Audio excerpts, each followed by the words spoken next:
We'll begin an introduction to counting by asking the question, just how many are there in lots of different situations, and you might come to understand that counting is not quite always as simple as it might seem. Let's start off with a simple example. Suppose I flip 3 coins, a penny, a nickel, and a dime in that order. If I begin with the penny, it can either be heads or tails. Then I want to flip the nickel. If the penny were head, then the nickel could either be head or tail. If the penny came out to be tail, the nickel could still come out to be heads or tail. Now I want to flip the dime and notice every possibility. If the penny is a head and the nickel is a head, then the dime can still come out to either be a head or a tail. On the other hand,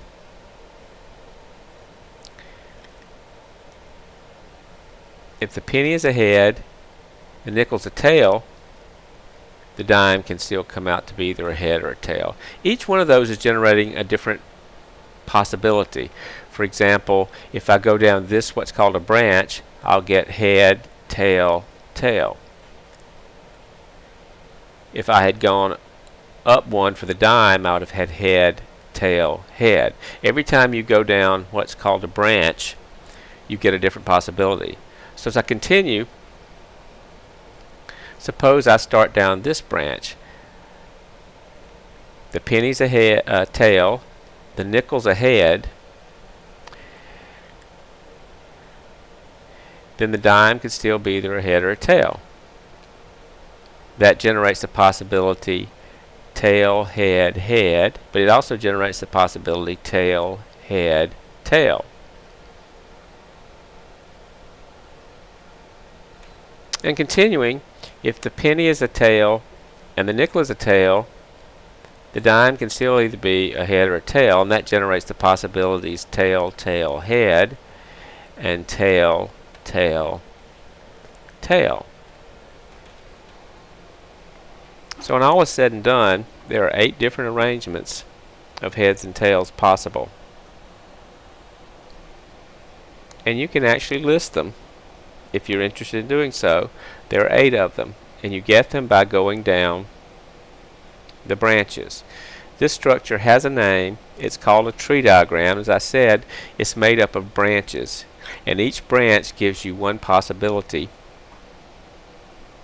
and then you add them up to count how many total ways there are of doing whatever you're doing. It's a brute force method, but the nice thing about the tree diagram is if you do it carefully, it's very difficult to accidentally leave out a possibility. So anyway, that's a tree diagram. Let's use it in yet another example. Here you're taking a 4-question true-false quiz, and I want to know how many different ways there are to answer all 4 questions. Let's use the same strategy with the tree diagram. We start off with question 1 can either be answered true or false. So there are 2 ways to do that. Once you answer question 1, you branch again. So suppose question 1 were answered true.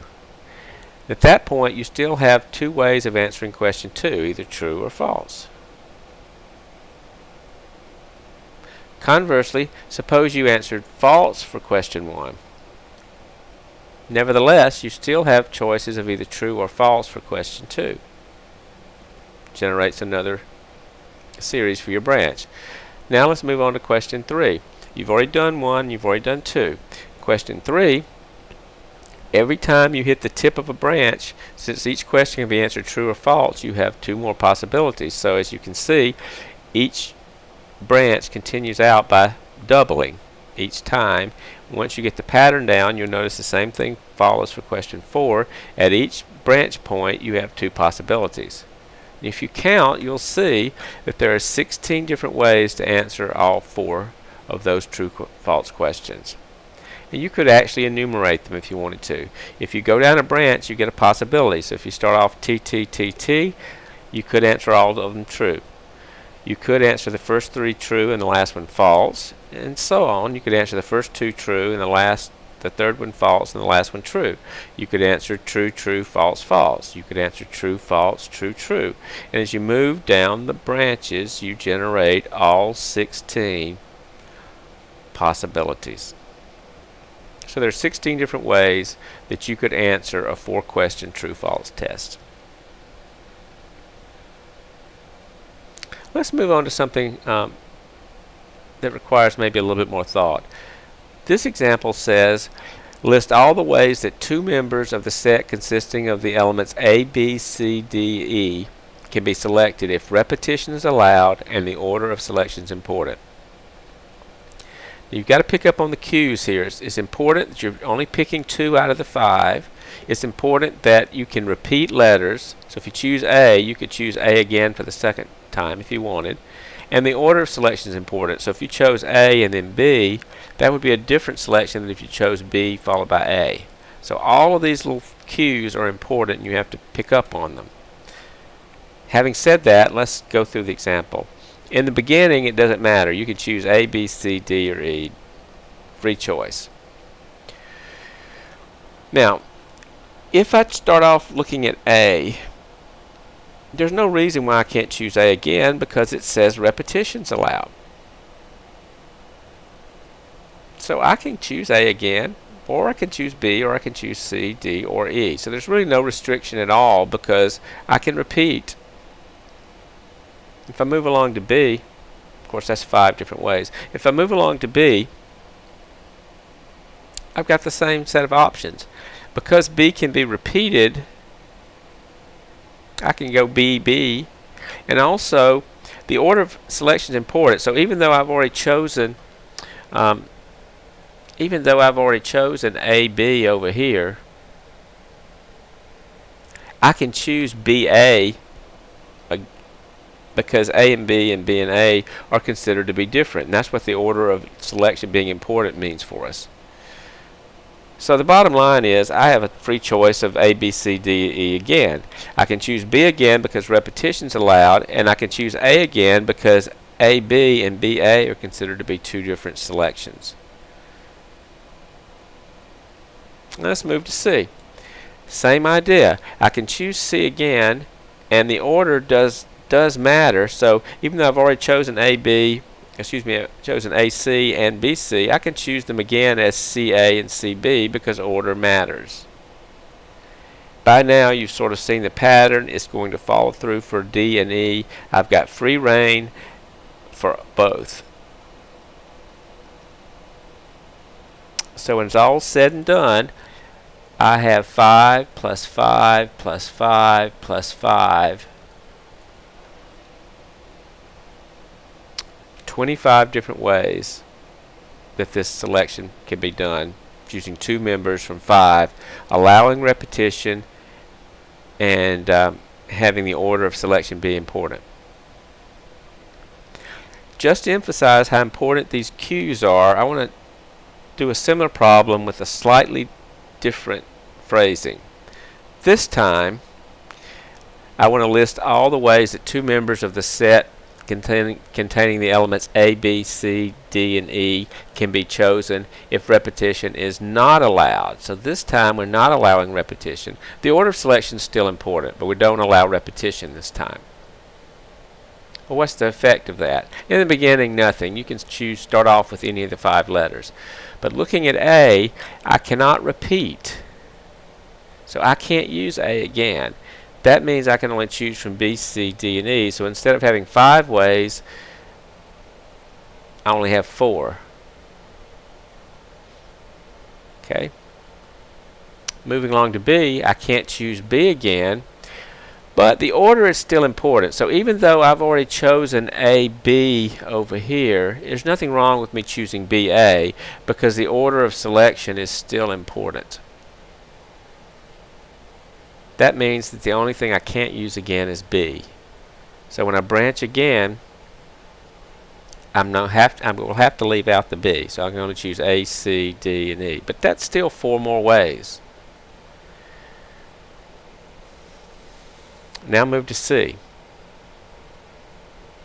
there's again, I have to leave the C out, but since I can reorder and get a different selection, then that's the only thing that has to be left out.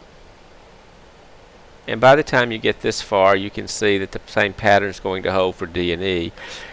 Going down the D branch, I have to leave D out, and going down the E branch, I have to leave E out, but there's still 4 ways.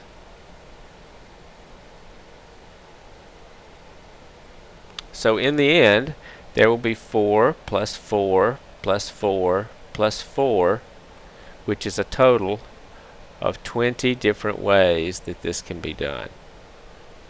Notice the wording matters. Let's vary it one more time. This time the problem says list the number of ways that 2 members of the set containing the elements A, B, C, D, and E can be selected if repetition is allowed. So we're back to allowing repetition, but this time the order of selection is not important. That's different. This time we're not allowing a change in order to be a different selection. So if I choose AB, I can't choose BA. They're considered to be the same. As we start off in the beginning, it doesn't matter. You still have a choice of all 5 letters A, B, C, D, and E. Starting with A, repetition is allowed, so I can choose A again. So I have 5 choices. Any of them can be chosen. But when I move to B, something slightly different happens. Repetition is allowed, so I can choose B again. Just because I chose B once, I can still choose it again. But this time the order of selection is not important. So I have chosen AB over here, so I'm not allowed to choose BA. So this time I can choose B again, but I can't choose A again. So that leaves me with just 4 ways to choose the second element of that set if B is the first one. I can choose B again, but I can't reuse A because AB and BA are considered to be the same. When you move to C, notice what happened. Notice what's happened. I've chosen AC already, and since order is not important, selection order is not important, I can't choose CA. And since I've already chosen BC, I can't choose CB. Well, that knocks out 2 possibilities from the 5. So now I can choose C again, and I can choose D and E, but I can't reuse A and B because if I put an A in, that'd be CA, which is the same as AC, and if I put a B in, that'd be CB, which is the same as BC. I think at this point you sort of see the pattern. If you move to D, you're not going to be able to reuse A, B, or C, but you can reuse D, and of course you can use E. And when you get to E, you're not going to be able to use A, B, C, or D, but you can use E again. And you can see what's happening. It's counting down. So 5, 4, 3, 2, 1, and that's because the order of selection is not important. So when all's said and done, if you add 5, 4, 3, and 2, you will end up with 15 different ways that this can be done. So these little cues in the problem are important, and if you don't read carefully, you're going to make a mistake.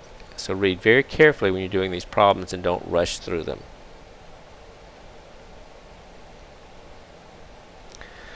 Let's change up a little bit and do a problem with rolling 2 dice. Let's suppose the first one's red and the second one's green. The question is, how many different rolls are possible? Now you can do a tree diagram with this if you like, but it gets a little unwieldy because the first branch has 6 possibilities and the second branch has 6, and it's very unwieldy to draw. My suggestion when you're working with rolling 2 die, I would suggest doing it as a rectangle.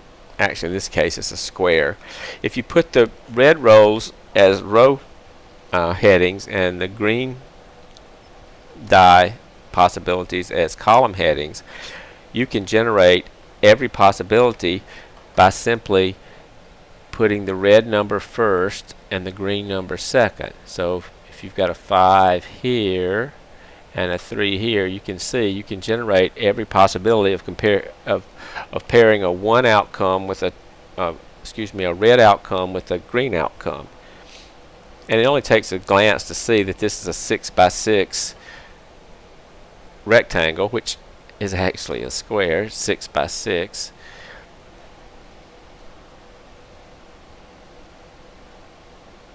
So there'll be 36 entries in this table.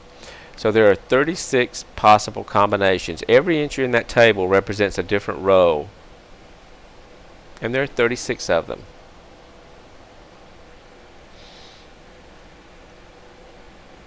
Let's ask a slightly different question. We have the 36 possible rows. Now I want to know, in how many ways can you roll a sum of 9? Once you have the 36 possibilities, that's extremely easy to answer. You simply look and see what sums to 9. As you can see, fairly easily, those 4 circled combinations add up to 9. It's also easy enough to see that if you move this way, your sums get to be less than 9, and if you move this way, the sums become larger than 9. So there are only 4 possibilities. Once you have that 6 by 6 square, those sorts of questions become really easy to answer. So there are 4 ways to roll a sum of 9.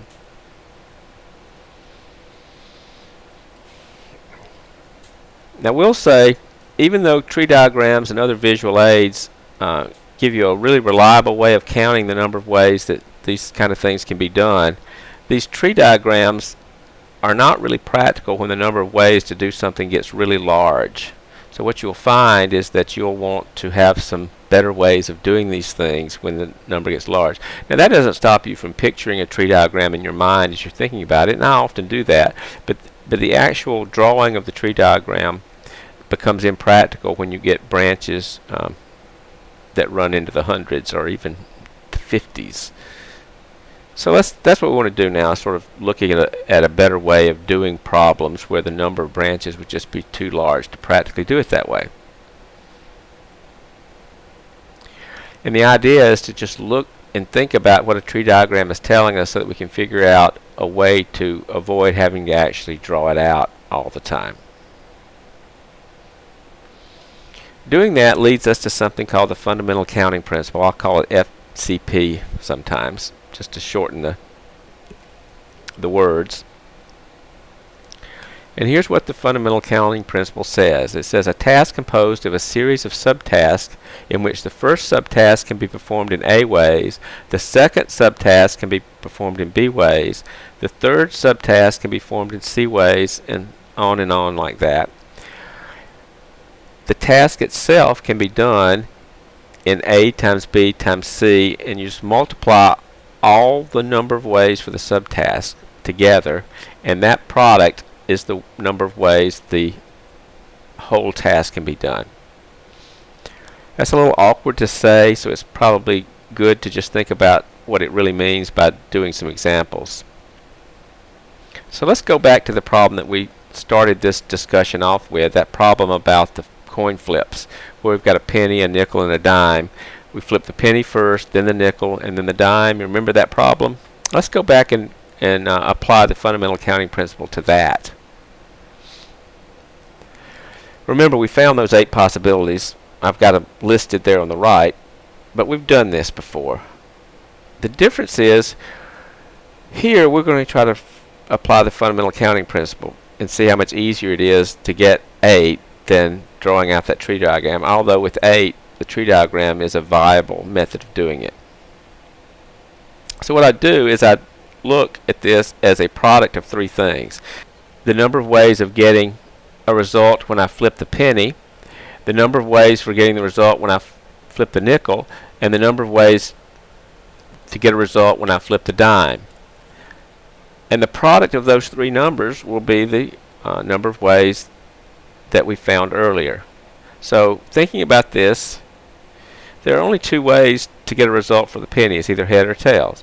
There's only 2 ways for the nickel, head or tail. There's only 2 ways for the dime, head or tail, and 2 times 2 times 2 is 8. And although you're not listing the actual 8 possibilities, if you're just trying to find out how many possibilities there are, this is certainly much faster And you can imagine how much faster it would be for the one with 16 branches, or one with 64 branches, or 1,024 branches. It gets impractical to draw the tree diagram. And even when it is practical, if you're just looking for the number, it still may be easier to do it by the fundamental counting principle. Here's another one. Using the digits 0, 1, 2, 3, 4, 5, 6, 7, 8, 9, how many 6-digit numbers can be constructed if 0 can't be the first digit and the digits may be repeated? You can repeat digits, but you can't start off with a 0. Fundamental counting principle says if you can break that down into a series of subtasks, the subtask would be choosing each digit. And since there are 6 digits, you would have a product of 6 subtask counts. So if I'm looking at the first digit, they've already told me that the first digit can't be a 0. I can choose anything else, but I can't choose a 0. Well, there are 9 digits that aren't 0. So there are 9 ways to do that. But when I get to the second digit, since digits can be repeated, I can use not only the 0 this time, but I can use whatever the digit was chosen first, because I can repeat them. That means all 10 digits can be used for the second digit, but not only the second digit, the third, fourth, fifth, and sixth digits. So I can use any of the 10 digits for the second digit, any of the 10 digits for the third, for the fourth, for the fifth, and for the sixth. And by the fundamental counting principle, the number of ways to construct that 6-digit number with these restrictions is simply 9 times 10 times 10 times 10 times 10 times 10, which comes out to be 900,000.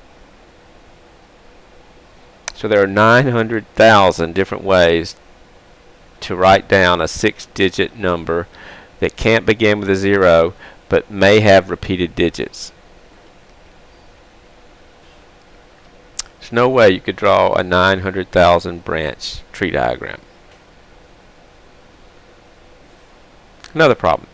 Using the digits 0, 1, 2, 3, 4, 5, 6, 7, 8, 9, just as before, how many 6-digit numbers can be constructed? Same sort of problem, but there are different conditions. This time the number must be odd, it must be greater than 600,000, and the digits may be repeated.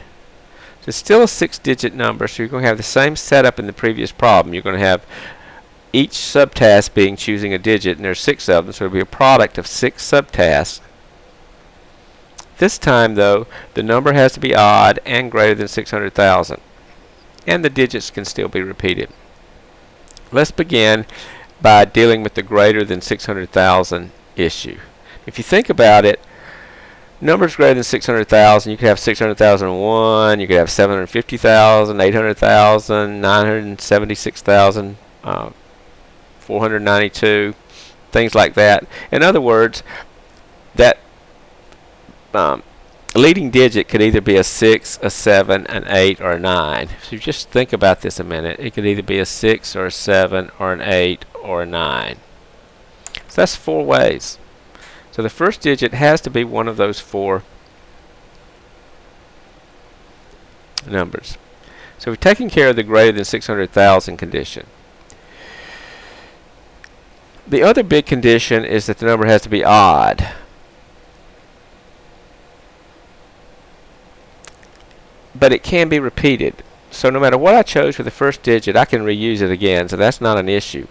But for the number to be odd, it has to end, in other words, the units digit, the rightmost digit, has to either be a 1, 3, 5, 7, or 9. That's how I tell if a number is odd. I look at the units digit and see if the units digit is odd. So there's 1, 2, 3, 4, 5. There are 5 odd digits. So I can choose that to be any of those 5 odd digits because I can repeat. So even if the first digit was an odd, I could reuse it. Okay, that takes care of the first and the last digit. In the middle, the digits may be repeated, so no matter what I've chosen for the first and the last, I can reuse anything in the middle because they can be repeated. and there's nothing in the problem that says anything about the middle digits. So I can choose any of the 10 digits for the 4 middle digits. So by the fundamental counting principle, the number of ways to take a 6-digit number that has to be greater than 600,000 odd with repeated digits allowed is 4 times 10 times 10 times 10 times 10 times 5. That's 200,000. So there are 200,000 different ways to do this.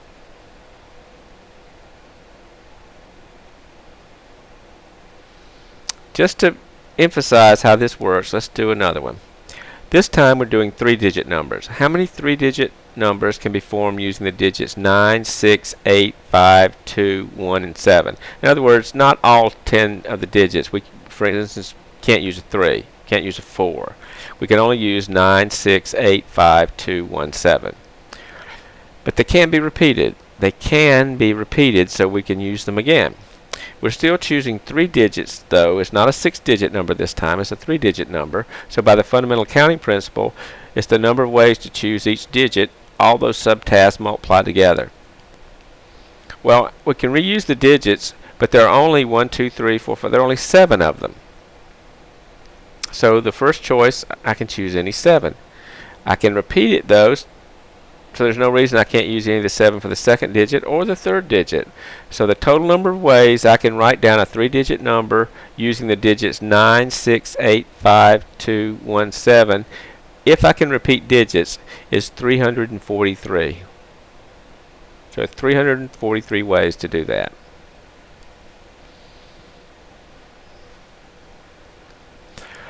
What if I do the same problem but I don't allow repetition? So I've still got a 3-digit number. I'm still using 9, 6, 8, 5, 2, 1, 7, but this time I'm not allowing repetition. What happens? Well, the setup is the same, but this time I'm starting off with 7 digits, but I'm not allowing repetition. So in the beginning I can choose any of the 7, but once I choose one I can't reuse it. So I only have 6 ways to choose the second digit because I can't repeat. Now once I've chosen the first and second, then I only have 5 ways to choose the third digit because I can't repeat whatever I chose for the first one or the second one. So by the fundamental counting principle, there are 210 different ways that I can write down a 3-digit number using the digits 9, 6, 8, 5, 2, 1, 7.